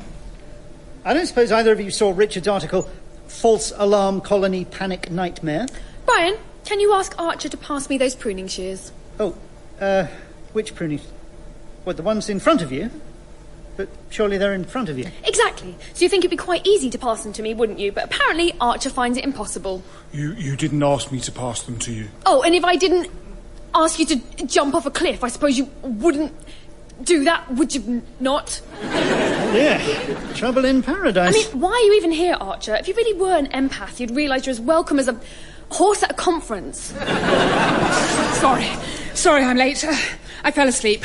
Carol, here's your vitamin drink. Well, I don't want another vitamin drink. Oh, but you must. It's 4 o'clock. You haven't had one since 2 o'clock. You'll be experiencing withdrawal. Oh, withdrawal, eh? Better do what she says, Carol. Lillian's the doctor. Dr. Lillian's the pointer. Dr. Lillian's the point. The doctor. Well, drink up, Carol. No, I don't want a vitamin drink. Well, I'll have it. No, give that back. What? No, it's not for you, Brian. Well, waste not, want not. No, give me that. No, just... There. Now the thorny issue of who should or shouldn't have the vitamin drink is resolved. If only our governments could have worked out things so easily, perhaps there'd have been no need for a colony in space. Makes you think, doesn't it? Right, well, I'll hoover up this broken glass and be off to prepare a replacement for Carol and Carol alone. Archie, you stay here with Carol. Brian, it was nice speaking to you, although I disagree with most of what you say. Goodbye. Archer, sense anything untoward? No. God, Archer! Do you ever shut up?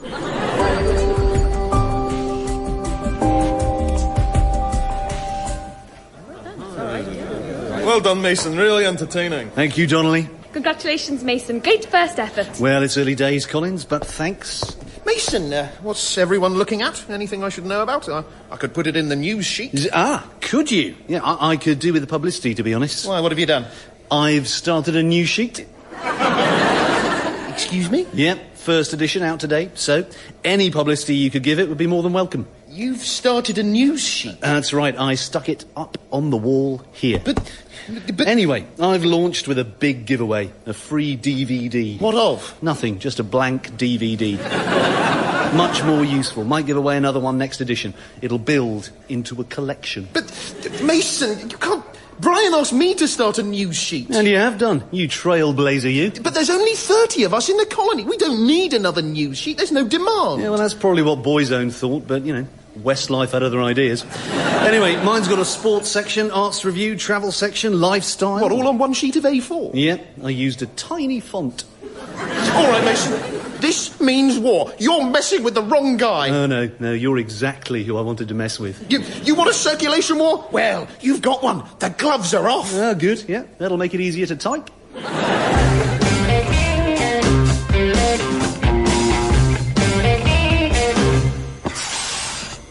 Brian. Well, Lillian, what time is it? 4 a.m. I've just given Carol her vitamin drink. What's that syringe? Well, when I say drink... You can't just burst in like this. I might sleep in the nude. Brian, you're awake. That's unpleasant enough. Lillian, you came in here. I found some of my post-it notes rearranged. You've woken me up to say there's been a mysterious tidying incident. They were notes for my experiments. Somebody or something has illegally accessed them. More likely somebody. Has anyone seen this? It's an outrage. Oh, for God's sake, it's 4 a.m. Why is everyone up? Are we all vampires or farmers or new parents? Richard has published an overnight edition of his news sheet. Who for? Owls? He's trying to steal a march on my news sheet. Let me see. Spinster boffin in lust hormone arboretum doping maelstrom. Yeah. He must have found that article in the knowledge base. 20 words that sell papers. I mean, that headline alone has 5 of them. Really? I wouldn't have thought arboretum. What's the story about, Mason? Dunno, didn't read it. But you said it was an outrage. No, not the story. He's doing a giveaway, a voucher for a free massage. What a shallow gimmick. It was my idea. Well, let's see. Spinster boffin, Dr. Lillian Pointer, blah, blah. Is that a photo of you in the shower? What? Blah, blah, blah, blah. After the mysterious failure of Project Adam. Mysterious? It failed because Richard and Carol lied about being a couple and now they refuse to make a baby. Lillian, please. So, Boffin Pointer, blah, blah, turned attention to Archer, blah, blah, blah, blah, tiny shorts, blah, blah, blah, gave Carol hormones, blah, blah, vitamin drink, Carol attracted to Archer, blah, blah, have baby, Bob's, blah, blah, uncle. Brian, aren't you just missing out words like and the and your? It's not exactly skim reading as we know it. No, that's how he's written it, look. Because that's exactly how it was written originally, on post-it notes. No. Hang on. This experiment of yours... Oh, never mind that. Richard broke into my quarters and hacked into my post-it notes. Abominable. No, that's harder to say than you think it's going to be. Brian! Richard! I should get a lock on this door. Why is everyone up? Wait a minute. Steering committee and secret nighttime cabal. Richard, we've got a bone to pick with you. That's right. Free massage. You're never a qualified masseuse. No, Mason. This article goes beyond the pale. How you came by your information was abominable. Abominable. Yeah, I can say it. You broke into my office, Richard, and stole my post-it notes. Oh, you found out. Look, I'm really sorry. I was in a circulation war with Mason's news sheet. I got so carried away chasing readers I let my journalistic standards slip. Was this before or after you published a drawing of a poo and below it the word Mason? I've made mistakes. Deliberate ones that I meant to do, but this is the most humble day of my life. I'm going to close down the news sheet. I think it's for the best, Richard. Perhaps after some time's passed, I'll relaunch under a different name. No more news sheet, Richard, OK? Right. Good. Well, Richard, I accept your apology. Yeah, hang on, Lillian. That's a bit gracious and non-furious. This experiment of yours... Yes, all this Carol, hormones, Archer, hot pants, baby, Bob, uncle malarkey. Lillian, you wanted to get Project Adam back on track, you evil genius. Brian! Carol. Oh, Archer. Nice pyjamas. Oh, thank you. What's everyone doing up? Nothing. No, there's nothing to see here. Lillian, I think you'd better tell her. Ooh, Brian, are you sure about this? Wait, me first. I've got some news. No, Carol, listen. Brian, I'm not sure I'd tell her. Even when I leave the toilet seat up, it's like Apocalypse Now. Yeah, he may have a point, Brian. We could let sleeping dogs lie. Archer and I are getting married. Or wake them up, take them for a bit of a walk. Carol, sit down. All right. Ow! Yes, there may be some tenderness in one buttock. I'll pop a plaster on it. Why? Why have you got a syringe? No reason. Oh, anyway, Archer's my boyfriend and I love him. Oh, look at him, he's adorable. Is he asleep standing up? Oh, he's dreaming about running, look. Yes, don't wake him with unnecessary revelations. Lillian, we have to tell her. Tell me what? You don't approve, do you? You don't want me to be happy? No, it's not. I hate you. I wish I'd never been born. Carol, listen to me. Lillian has... I recommend we relieve Brian Palmer of all his duties. What? Why? No more questions. The thing is, Carol, you and Archer... Lillian, what are you doing? No, Lillian, don't press We might need to explain this in a news sheet. That was My First Planet, starring Nicholas Lyndhurst as Brian, Vicki Pepperdine as Lillian, Tom Goodman-Hill as Mason, Phil Whelans as Archer, Carrie Lloyd as Carol, and John Dorney as Richard. It was written by Phil Whelans, and the producer was David Tyler. The programme was a positive production for BBC Radio 4.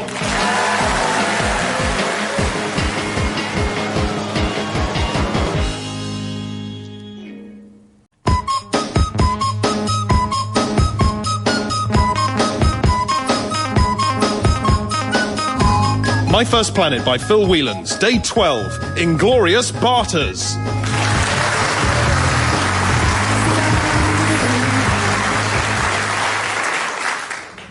All right. Everybody ready? Yeah. Let's get on with it. I sense readiness. Now, before we go in, Richard's going to be surprised. He may be angry with us, and he'll be in denial. He'll also be asleep. Which is a kind of denial. In denial of what? Not wearing pyjamas? Well, yes, and that's why we're having this intervention. Intervention?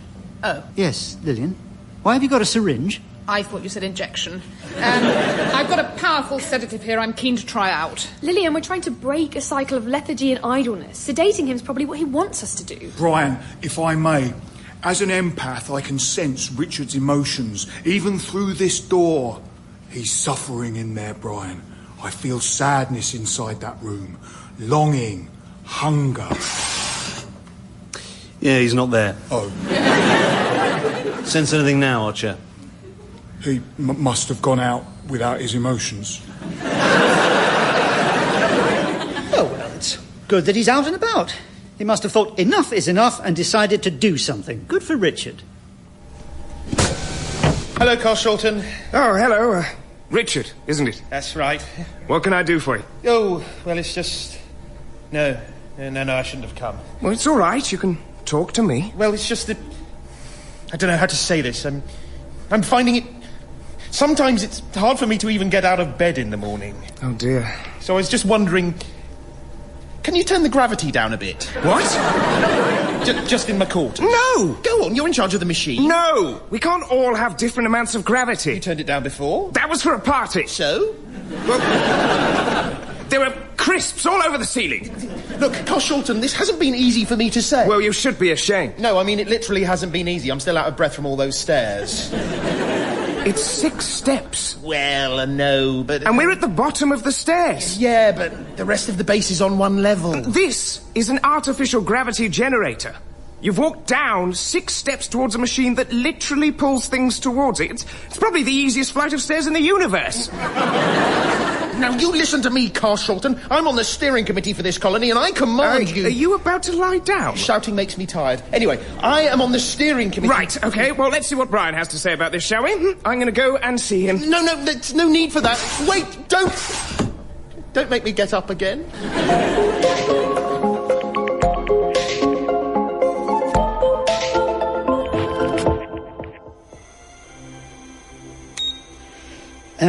Colony Commander, Planet XB1174, Brian Palmer. Journal entry, day 12. Things going pretty well, though Carl Shulton's coming in a minute. He seems het up about something. Mason's edging closer to creating a synthetic protein that we can all actually keep down. Now, he and Lillian are also following another tack. They say we only really absorb half the nutritional content of food, so they've developed a kind of food recycling system. I might have to put my foot down on this one. I bumped into Collins, who's got a tube coming out of him, and rather worryingly going back in again. Come in, Carl Shulton. Brian, I'm extremely perturbed about one of your... Carl Shulton, mind the closing door! Oh, Carl Shulton. Help me!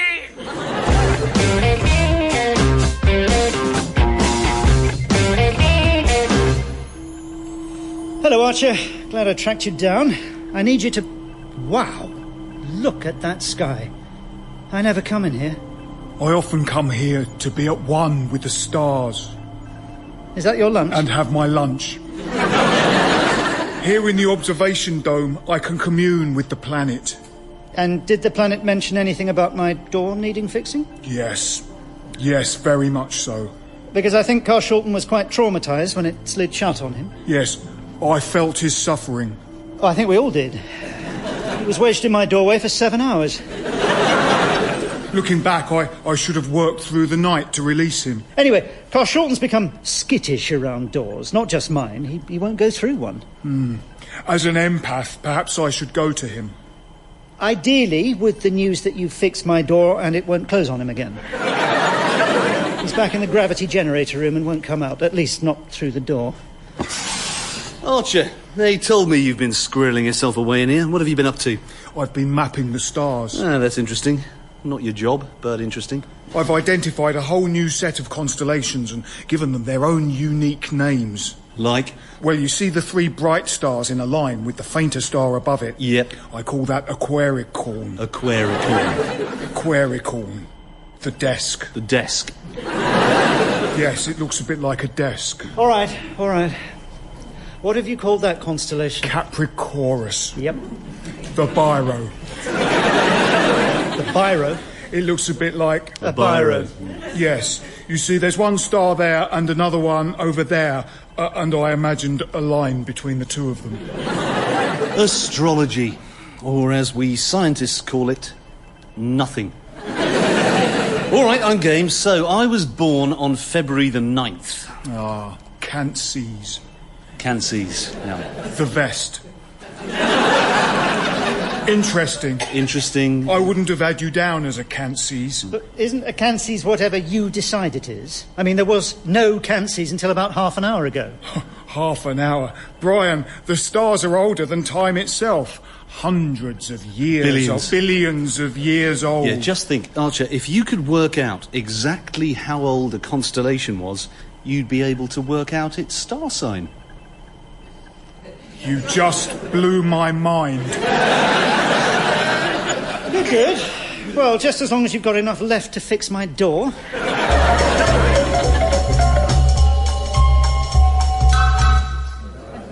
Back in a minute. I'm just popping in here. Oh, hello, Lillian.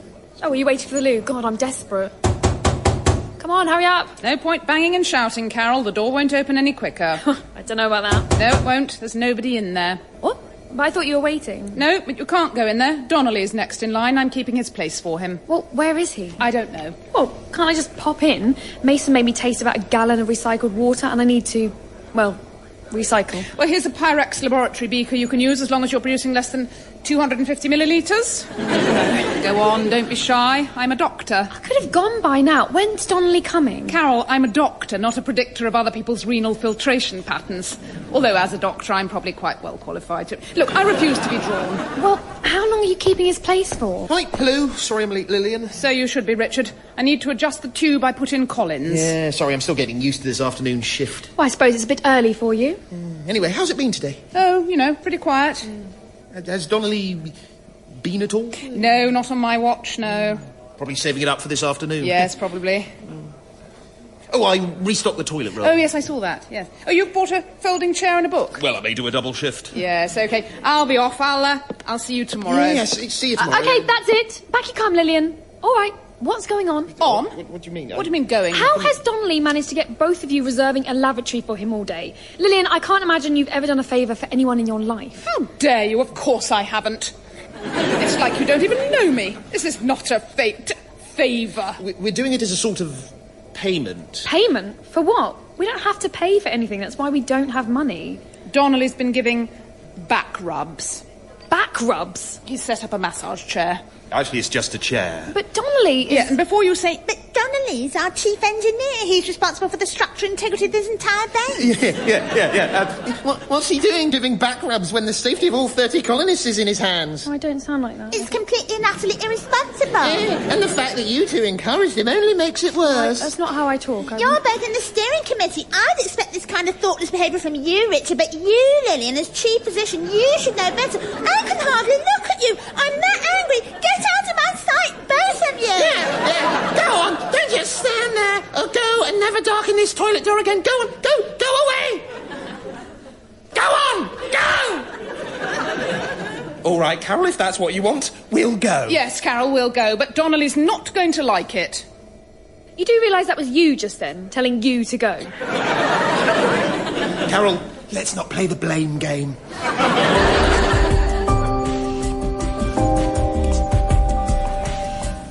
Great. Well, if no one's got any other business, let's get on. Lillian, if you could remove that tube from Collins. If you insist. Mason, you attend to the water recycler. Will do. Richard, you're cleaning out those storage cupboards. Gotcha.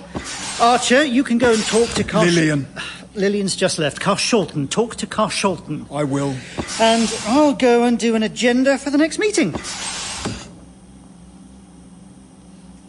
Sorry, Carol, we all just left you in here on your own without anything to do. That's all right. I'll switch the lights back on. That'd be nice. Brian? Yes?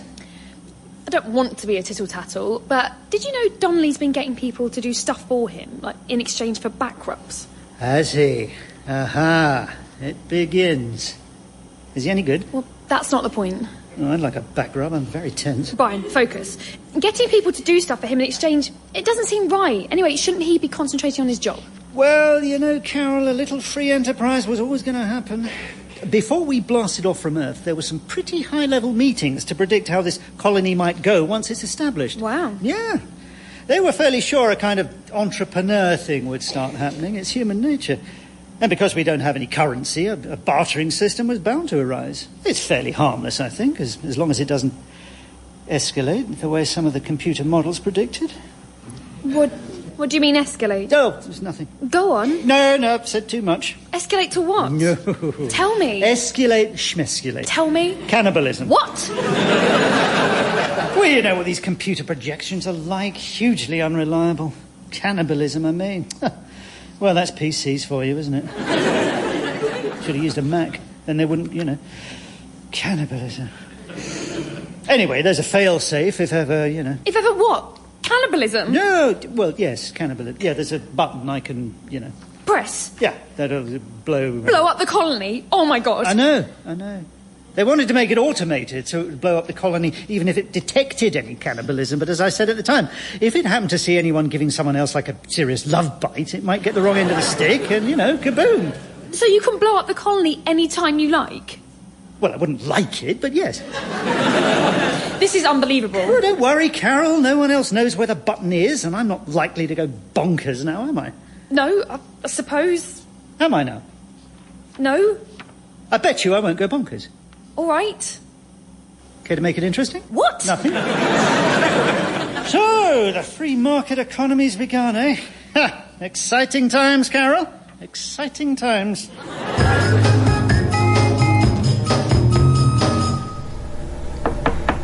Carl Shorten, it's Archer.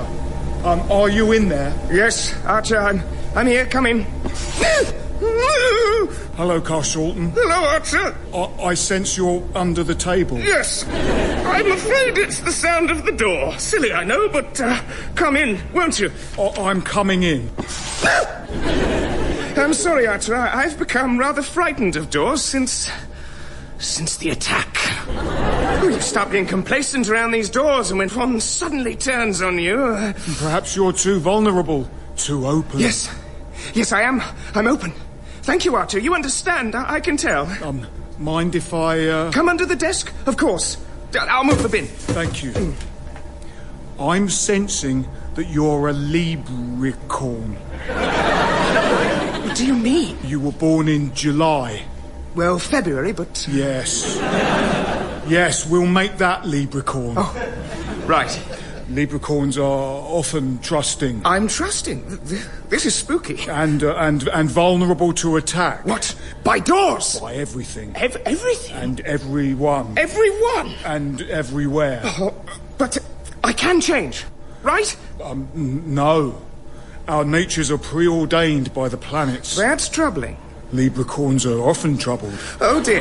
Well, thank you, Archer. This has been really helpful. Now I understand why I'm the way I am. I can move forward. No need to thank me. I'm just doing my job. You're a handyman. Thank you. No, I meant you.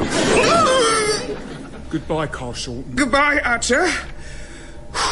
Okay, I'm ready for the door.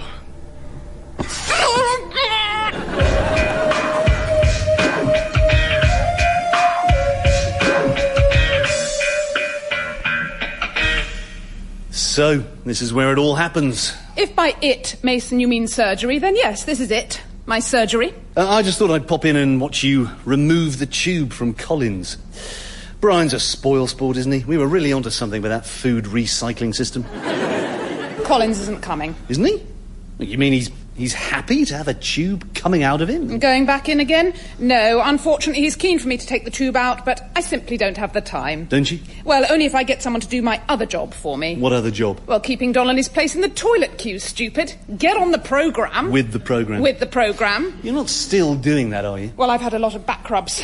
The first couple cost just 10 minutes in the toilet queue each, but once I was hooked, he jacked up the price. I'm in way over my head. Fortunately, there is a way out. What is it? I'm getting Harris to take my place. As Chief Medical Officer? No, in the queue. Well, what are you doing for Harris? Oh, nothing. It's not important. Lillian? All right. Belly dancing lessons. What? I'm giving Harris belly dancing lessons. It's good exercise. You can't belly dance. When I was 11, my parents sent me to boarding school. So? In Iraq. Oh. Yes, I did a year-long course in belly dancing. A year? Well, a 6-month course, and then a public performance, and then 6 months in prison. Right. So everyone in the colony is bartering? Yes. For example, have you spoken to Dalgleish from Waste Management recently? Yeah, I have, actually. He said I was effulgent and all-inclusive. And you know why, don't you? No. He's got a speechwriter. What? Yes. Everything he says is written by Watkins. In exchange for what? Embroidery. Embroidery? Yes. Everything Watkins owns is now embroidered with his initials. His clothes, his towels. Look at this piece of paper. My God. Yes, embroidered. By Dalgleish? Of course not. Would you want your garments embroidered by someone who works with raw sewage? Well, I'm not really sure. It would be like having your contact lenses inserted by a proctologist. Oh. No, Hazelmere does the embroidery. Look, if Harris and Dalgleish and everyone else are bartering skills, I'm screwed. I don't have anything to offer. Oh, there must be something. No, nothing? Well, unless, I'm a qualified auctioneer. You're an auctioneer? Well, was, but, you know, who needs one of those? It was just a hobby. Anyway, I mean, I was very small. You were a child auctioneer? Yeah, my parents refused to buy me a rabbit, so secretly I took a correspondence course with the National Association of Valuers and Auctioneers, and while my parents were away at the Cheltenham Gold Cup, I auctioned off some of their trinkets. How much did you make? £6.25 million. What? Yeah, well, by trinkets, I mean houses. Right. Did you buy a rabbit? Oh, yeah, plus all the technology I needed to build it a cybernetic exoskeleton. Funny story, actually. It ran amok and destroyed over half of Herefordshire. So, hang on, Mason, is it a funny story? No, I suppose not. A powerful, heavily modified rabbit just entering sexual maturity. I should have seen the signs. What's wrong, Mason? Look out of the window. Over on the other side of the base, there's an airlock opening. What? Yeah, there's someone coming out. Damn it! I told everyone not to go outside till I've run a full range of tests. Isn't that Carshalton? Yep, he's coming through the airlock. The damned fool. Wait, it's sliding shut. Oh. Yeah, that's it. He's stuck.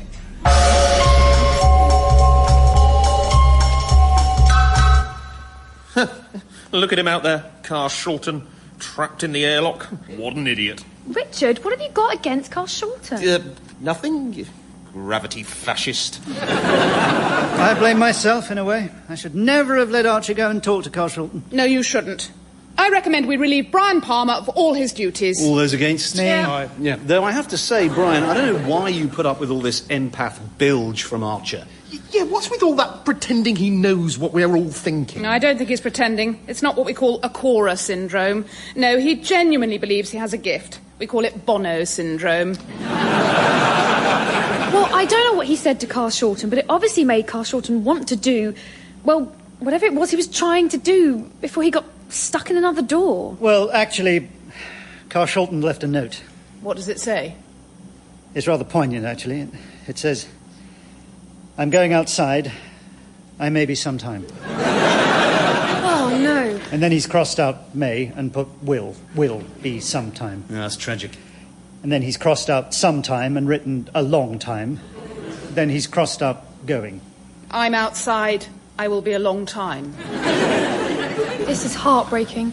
Then he's changed will back again and may. That's encouraging. But then he's crossed out the I'm, the be, and the long.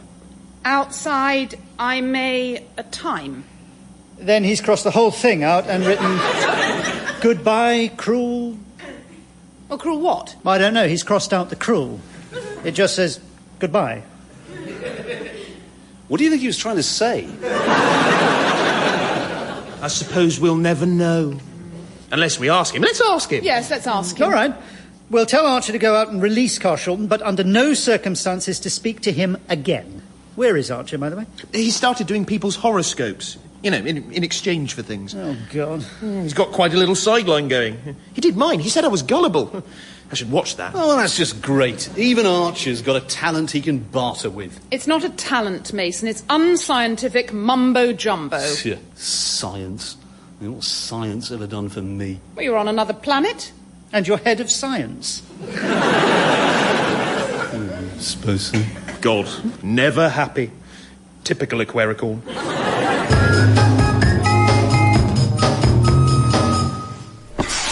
Carol, I just wanted to make... Sorry, Carol, I just wanted to make sure... Carol, Sorry, Brian. Gomez from Engineering is trying to break open my gene splicing experiment. I crossed a pumpkin with a coconut and, well, the result's too heavy to pick up or, in fact, move. Ah, well, that's... Sorry, Brian. Gomez, take 5, could you? Don't worry, this isn't detracting from Gomez's real work. He's doing it as a favour to me in his spare time. Oh, and what are you two up? Gomez is wearing ear protectors. He probably didn't hear me. Gomez! Si. Take a break! Si. In return for him doing this for me, I'm painting a watercolour for him. You do watercolours? I dabble. Oh, there is something I wanted to talk about. Sure, what? Oh, God. It's not the button. What? What button? The button. You said there's a button you can press, it'll blow up the base. Oh, that button. And only you know where the button is. Uh-huh. And then, totally unprompted, you said not to worry because you're not likely to go bonkers and press it. That's right. Well, what about it? Nothing. No button. I'm sorry, Caroline, I shouldn't have mentioned the button. No, you shouldn't. I was just trying to put your mind at rest about the cannibalism. I'm not worried about the cannibalism. Well, nor should you be. There's a button. And that on its own is terrifying, but it's the you going bonkers part. I said I'm not going to go bonkers. But why did you even mention going bonkers? I didn't. I mentioned not going bonkers. All right, good. So, what did you want to see me about? Well, this may sound bonkers. What? But I just wanted to check that you're okay with me sleeping here in the botany lab. And to tell you that I've been sleeping here in the botany lab. There's all my stuff over there, you see. Well, I say my stuff. Franklin owns most of it. I've lost everything, Carol. Everything. Mainly to Franklin. Did I mention Franklin's become a bookie? Well, he has. Funny story. Oh, it started innocently enough. Carol, I've become addicted to gambling. Oh. Ah, Gomez, didn't hear you come back in.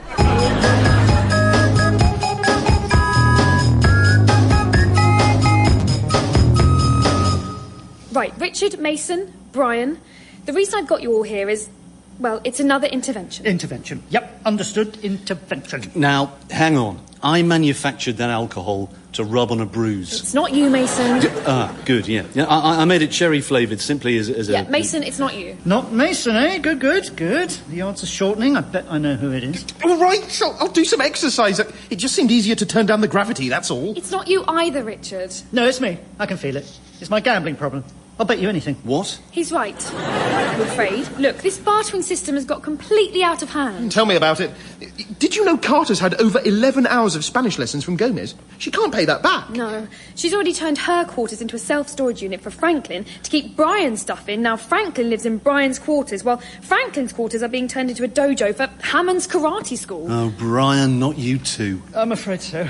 I know it sounds bonkers. No, it doesn't. It doesn't sound bonkers. Well, it does a bit. Brian, button it. Don't button it. No button. So everyone's in debt to everyone else. There's only 29 of us. We've been on this planet a fortnight, and already we've got a mounting debt crisis. Brian, we're going to have to bail you out. God knows, Lillian won't sanction that. Oh, no. She'll veto that. I'm stuffed. There's no way out. It's the end. I might as well. Brian, get a grip. Where is Lillian, anyway? I got Donnelly to give her another back rub. She'll be guarding the toilet for another hour or so. Yeah, the back rubs. Yeah, that's where this all started. That's right. It's a classic scenario. Give a man a back rub and he'll relax for a day. Teach a man to give a back rub and he'll relax. Yeah, I'd strongly recommend you bail out of this analogy. No, I think I can do... Archer, good of you to show up. I'm sorry I'm late, everyone. I was doing a horoscope. Archer, you're a handyman, not an astrologer. You unblock toilets, you don't predict their futures. Anyway, Archer, whose horoscope was so important you couldn't be here to watch Brian's meltdown? It was Franklin's. Oh. I told him that as a Sagittarius, He needed to declutter his life and give away his possessions, otherwise something bad would happen to his balls. Right. I've put your stuff back in your quarters, Brian, and Franklin's stuff back in his, and Carter's back in hers. Oh, right. Well done, Archer. And I've repaired your door, Brian. Yeah, good work, Archer. What's going on here? A meeting? Why wasn't I told? I recommend we relieve Brian Palmer of all his duties. Cool your jets, Lillian. There's nothing to see. Well, good, because I want to say something. I think we should... Wipe out the debt. Go outside. Yes, wipe it out. I can't save Donnelly's place in the toilet queue anymore. I'm just going... Bonkers? Yes. Do you know what I've been reduced to? I had to break into Donnelly's quarters, hide in the shower, and when he came in, jump out and inject him in the neck with tranquilizer, just so I could get the afternoon off. OK. Well, let's call a meeting of the whole colony. All debts cancelled, yes? Well, people who owe stuff will be pleased, but what about the ones that owe too? Yeah, the fat cats, the Donnellys and Gomezes of this world, and the Carshultons with his gravity. If we could show them that everything has been bartered, all the skills, the talents, that at the end of the day, they cancel each other out and we're left with a zero balance. But who's to say whether a Spanish lesson's worth more or less than 10 feet of storage space? I agree. It's as if we need someone with a specific talent for valuation. Don't you think, Mason? Yeah. Perhaps a qualification in valuing things? What does she mean, Archer? I don't know. Right, let's make a start. What am I bid for 6 back rubs? Yes, gentlemen at the back. 2 afternoons of French polishing. Interesting bid there. Do I hear 3? Yes, Lillian. 4 sessions of Middle Eastern cooking. Tasty. Any more for any more? Yes, Brian. Piggyback. No, I'm afraid that won't do at all. Yes, Richard. No, involuntary arm movement. He's asleep. Yes, you there. Eyebrow threading. An exotic bid from the gentleman in the flares. Yeah, Carshulton, welcome. Nice to see you out and about. 2 sessions in a low-gravity environment. Lovely bid, Carshulton. Richard, perhaps? No, still asleep. Yes. Brian, 2 piggybacks. You have to do better than that. Any more for any more? And... we're done. I fancy a bit of zero gravity myself. Lead the way, Carshulton. Carshulton, mind the closing door. Well, that's it. He's stuck. That was My First Planet, starring Nicholas Lyndhurst as Brian, Vicki Pepperdine as Lillian, Tom Goodman-Hill as Mason, Phil Whelans as Archer, Carrie Adloyd as Carol, and John Dorney as Richard, with special guest Richard Bond as Carshulton. It was written by Phil Whelans and the producer was David Tyler. The programme was a positive production for BBC Radio 4!